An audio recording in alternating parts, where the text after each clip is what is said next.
America ও ইসরায়েলের ইরানে হামলার দ্বিতীয় সপ্তাহ চলছে।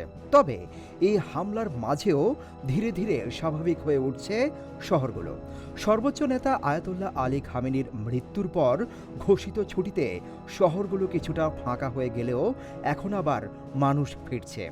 অফিস, আদালত ও ব্যাংকসহ বেশিরভাগ প্রতিষ্ঠান খুলতে শুরু করেছে।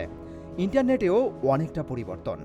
দেশের ভেতরে নেটওয়ার্ক চালু থাকলেও হোয়াটসঅ্যাপ, ফেসবুক, ইউটিউব ও ইমো বন্ধ থাকায় বাইরের বিশ্বের সঙ্গে অনলাইন যোগাযোগ প্রায় বিচ্ছিন্ন।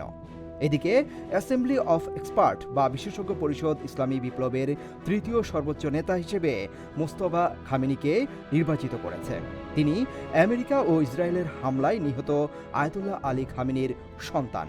ইতিমধ্যে ইরানের সামরিক ও রাজনৈতিক নেতারা, সশস্ত্র বাহিনী ও বিপ্লবী গার্ডের নেতারা তার প্রতি আনুগত্য ঘোষণা করেছেন।